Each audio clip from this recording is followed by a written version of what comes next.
একদিকে রাস্তাঘাটে বের হলে গাড়ির সমস্যা, কারণ তেলের দাম তো অনেক পরিমাণে বাড়ছে। বর্তমানে গাড়ির ভাড়াও অনেক বাড়ছে। গাড়ির ভাড়া এত পরিমাণে চাইছে যে ডাবলের ডাবল চাইছে, এজন্য যাত্রী আর ড্রাইভারে অন্যদিকে মারামারি লাগছে। আর অন্যদিকে তো মেডিকেলে গেলে রোগীর জন্য সিরিয়াল কাটতে হয়, কারণ এত পরিমাণে রোগী থাকে, সিরিয়াল কাটতে কাটতে অলরেডি জীবন শেষ হয়ে যায়। হোটেলে খাইতে এসে লেবুর সাইজ দেখে হাসবো না কাঁদবো সেটাই বুঝতে পারতেছি না। তো হ্যালো এভরিওয়ান, আসসালামু আলাইকুম। আশা করি আল্লাহর রহমতে সবাই অনেক ভালো আছেন। দুপুরের দিকে আমরা বের হয়ে পড়ছিলাম রংপুরের উদ্দেশ্যে, কিন্তু আমাদের ডক্টর দেখানোর কথা ছিল 3:30টায়, সিরিয়ালও দেওয়া ছিল, কিন্তু আমাদের যেতে যেতে এত পরিমাণে লেট হয়ে যাবে সেটা বুঝতেও পারিনি। কাকিনা অটো স্ট্যান্ডে আসার পর দেখতে পাচ্তেছি যে যাত্রী আর ড্রাইভারে এমন পরিমাণে মারামারি লাগছে, ভাড়া দ্বিগুণের দ্বিগুণ চাইছে। আগে ছিল 50 টাকা ভাড়া, আর বর্তমানে 100 টাকা করে ভাড়া নিচ্ছে। তবুও কিন্তু কোনো সিএনজি যাচ্ছে না, সব সিএনজি ওলারা গাড়ি বন্ধ করে এখানে বসে আছে। মারি হওয়ার জন্য তাদের দাবি একটাই যে আমরা কোনো গাড়ি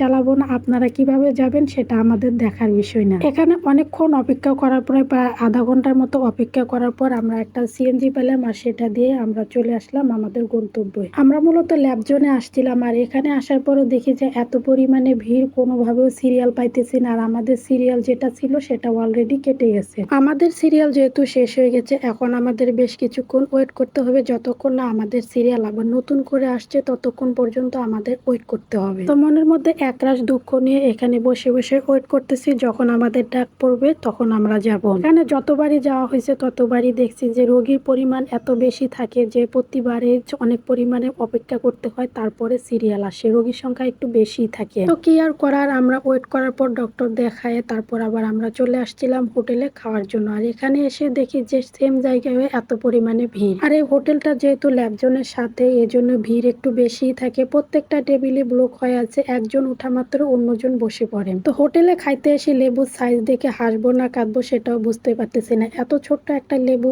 এ প্রথম দেখলাম যে কোনো হোটেলে দিতেছে। তাছাড়া আমি যত জায়গায় গেছি দেখছি যে লেবু অনেক পরিমাণের বেশি দেয়, কিন্তু এখানে যে এত ছোট দিবে, এমনিতেই কিন্তু আমি অনেক লেবু খেতে পছন্দ করি, আর এই একটু লেবু দেখে আমার আরো ভীষণ রাগ উঠতেছে। তো খাওয়া দাওয়া শেষ করেই কিন্তু আমরা বের হয়ে পড়ছিলাম, আর ওইখানে কিন্তু আমাদের অলরেডি রাত হয়ে পড়ছে, কারণ ডক্টর দেখাইতে দেখাইতে আমাদের ওইখানে অনেক লেট হয়ে গেছে। এর আগে একটা ভিডিওতে কিন্তু অনেকে কমেন্ট করছিলেন যে আসলে অসুস্থ কে।